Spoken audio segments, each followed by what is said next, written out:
Student, today we are going to start chapter 6, Judiciary. It is the third organs of the democracy, and first two organs, executive and legislature, which we have completed in the previous chapters. Judiciary is a very important organ of the government, and this organs, judiciary is connected with the settlement of the dispute. जहाँ भी कोई dispute होता है, whatever it is between people to people, whatever it is between state and center, and or it is among the states, जहाँ भी कोई dispute होता है उसकी सेटलमेंट जुडिशरी ही करती है. Judiciary is an important organs of life of the government. The Supreme Court of India is in fact one of the very powerful court of the world. Right from 1950, the judiciary has played an important role in interpreting and in protecting the constitution.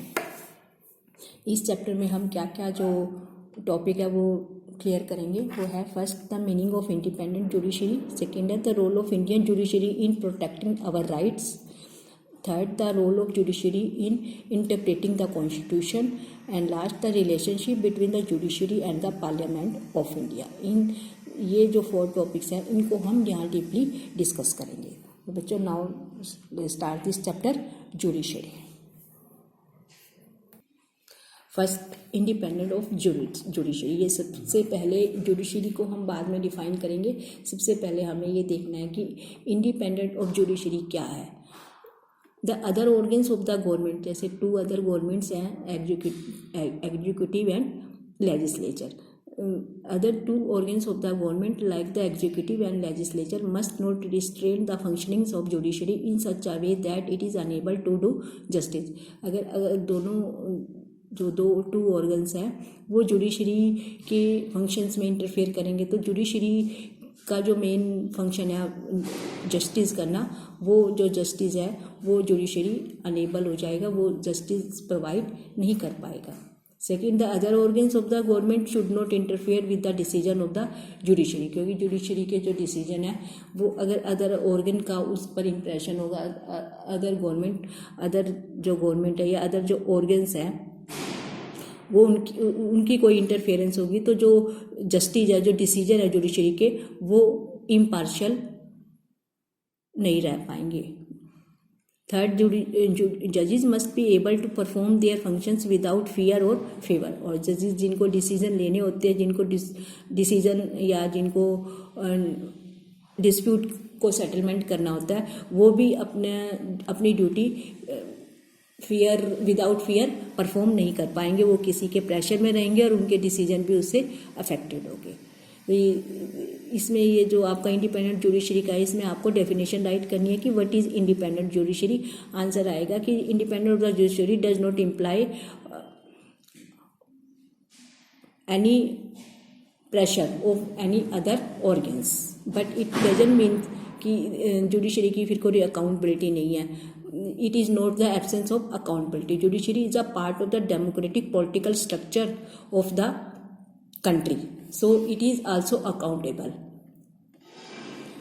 ये था independent of judiciary का meaning. Next है why do we need an independent judiciary. वैसे तो इस question का answer भी यहीं आ गया कि हमें इंडिपेंडेंट जुडिशरी की नीड क्यों है. क्योंकि अगर जुडिशरी इंडिपेंडेंट नहीं है, वो किसी के अंडर है, तो इट मीन्स उसके जो डिसीजन है वो भी अफेक्टेड होंगे. In any society, disputes are bound to arise between groups, and between individuals or groups and government. All such disputes must be settled by an independent body in accordance with the principle of rule of law. This idea of rule of law implies that all individuals, rich and poor, men and women, forward or backward castes, are subjected to the same law. The principal role of judiciary is to protect the rule of law and ensure supremacy of law. क्योंकि democracy में किसी का rule नहीं होता, rule of law होता है. और rule of law सबके लिए इक्वल है, चाहे कोई रिच है, पुअर है, मैन है, वुमेन है, बैकवर्ड है या टॉप क्लास है, जो कोई भी है, उन सब पर जो रूल है वो सेम अप्लाई होता है. The principal role of judiciary is to protect rule of law and ensure supremacy of law. तो जुडिशरी का जो मेन जो फंक्शंस है, मेन जो प्रिंसिपल है वो क्या है, रूल ऑफ लॉ को प्रोटेक्ट करना और लॉ की ही सुपरमेसी कंट्री में इस्टेब्लिश करना. It safeguards rights of the individual, settle disputes in accordance with the law and ensures that democracy does not give way to individual और group dictatorship. कि कहीं किसी की भी, चाहे ग्रुप ऑफ पीपल की है, चाहे गवर्नमेंट की है या एनी अदर कम्युनिटी की, कहीं भी कोई किसी की डिक्टेटरशिप स्टार्ट ना हो जाए. In order to be able to do all this it is necessary that the judiciary is independent of any political pressure. इसीलिए ये बहुत ज़्यादा इंपॉर्टेंट है, बहुत ज़्यादा ये मस्ट है कंट्री के लिए कि जो जुडिशरी है वो इंडिपेंडेंट हो और उस पर किसी भी तरह का कोई पॉलिटिकल प्रेशर ना हो. तभी वो अपने जो डिसीजन है वो फेयर दे पाएगी. अगर वो किसी के प्रेशर में होगी, किसी इंस्टीट्यूशन के प्रेशर में होगी या गवर्नमेंट के प्रेशर में होगी, तो उसके जो डिसीजन है वो फेयर नहीं रहेंगे.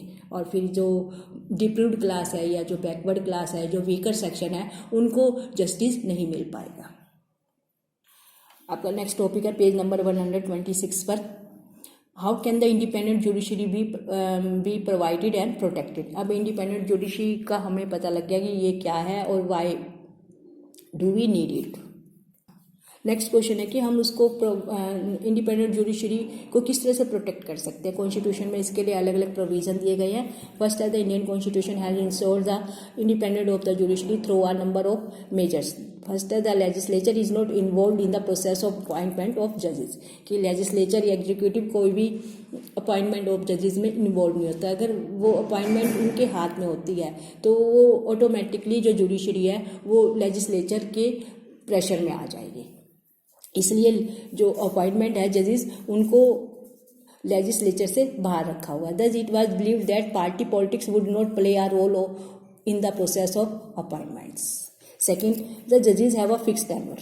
जजेस, अब आप देखिए हमारे 3 ऑर्गन्स है डेमोक्रेसी के, एग्जीक्यूटिव एंड लेजिस्लेचर. वो अपॉइंटेड नहीं है, वो इलेक्टेड है. पीपल उनको 5 ईयर्स के लिए इलेक्ट करते हैं और पीपल जब चाहे उन्हें चेंज भी कर सकते हैं. बट जो जजेस हैं they have not elected, they are appointed and they have a fix tenure. कि उनका फिक्स एक टर्म है, उससे पहले उनको उनकी पोजीशन से नहीं रिमूव किया जा सकता. They hold office till reaching the age of retirement. जो भी उनकी रिटायरमेंट की एज है वो तब तक अपने पोस्ट पर रह सकते हैं. ओनली इन एक्सेप्शनल केस जजेस में बी रिमूव्ड. बहुत ही कम, कोई रेयर केस होता है कि उनको पहले उनके टेन्योर फुल होने से या उनका टेन्योर कंप्लीट होने से पहले उनको उनकी पोस्ट से हटाया जाए. तो ये सेकंड जो कंडीशन है वो ये है कि जजेस को अपनी जो पोस्ट है, उनकी जो पोजीशन है वो सिक्योर है. इसके लिए उनको कहीं भी कोई कंप्रोमाइज़ नहीं करना पड़ता. Third, judiciary is not financially dependent on इधर द एग्जीक्यूटिव और लेजिस्लेचर. कि जुडिशरी फाइनेंशियली भी सेल्फ डिपेंडेंट है. उनको अपना बजट पास करवाने के लिए ना तो लेजिस्लेचर पर डिपेंड रहना पड़ता है और ना ही एग्जीक्यूटिव पर. ये इसलिए प्रोविजन किया गया है कि अगर वो फाइनेंशियली लेजिस्लेचर और एग्जीक्यूटिव पर डिपेंड रहेंगे तो मे बी वो कुछ प्रेशर उन पर अपना डाल सके और उनके जो डिसीजन है वो इफेक्ट कर सके. The judiciary has the power to penalize those who are found guilty of contempt of court. This authority of the court is seen as an effective protection to the judges from unfair criticism. Parliament cannot discuss the conduct of judges. Parliament जो judges के का conduct है, behavior है, उनको भी discuss नहीं कर सकता except when the proceeding or remove a judge is being carried out. This gives the judiciary independence is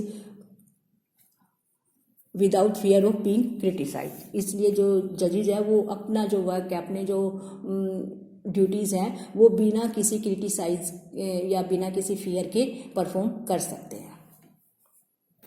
next topic है अपॉइंटमेंट ऑफ जजेस. जो अपॉइंटमेंट है जजेस की वो कैसे होती है. द अपॉइंटमेंट ऑफ जजेस has never been free from political controversy. It is a part of political process. It makes a difference who serves the Supreme court and high court. A difference in how the constitution is interpreted. The political philosophy of the जजेस, their views about active and assertive judiciary और controlled and committed judiciary have an impact on the fate of the legislations enacted. Council of Ministers, Governors and Chief Ministers and Chief Justice of India all influence the process of judicial appointment. As far as the appointment of the Chief Justice of India is concerned, over the years, a convention had developed whereby the senior most judges of the Supreme Court was appointed as the Chief Justice of India. यानी कि जो जजेस का appointment है वो executive और legislature के hand में नहीं है. उनका जो अपॉइंटमेंट है वो फिक्स होती है कि जैसे सुप्रीम कोर्ट के जो चीफ जस्टिस है वो उनको बनाया जाता है जो कि सबसे सीनियर मोस्ट जज होते हैं. इसका कारण यहाँ पर जो पॉलिटिक्स है वो नहीं आ पाती और जो जजेस है वो बिना किसी पॉलिटिकल प्रेशर के अपनी वर्किंग कर सकते हैं. नेक्स्ट है रिमूवल ऑफ जजेस. द रिमूवल ऑफ जजेस of the Supreme court and the high court is also extremely difficult. अब ये लेजिस्लेचर और एग्जीक्यूटिव रिमूवल ऑफ जस्टिस में भी उनका कोई रोल नहीं है.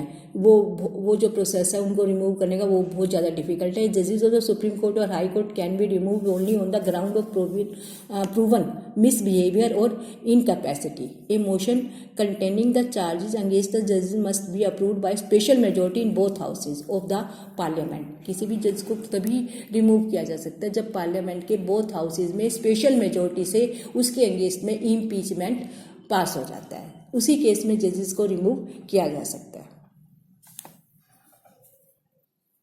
फिर नेक्स्ट आपका 130 पेज पर है structure of the judiciary. The constitution of India provides for a single integrated judicial system.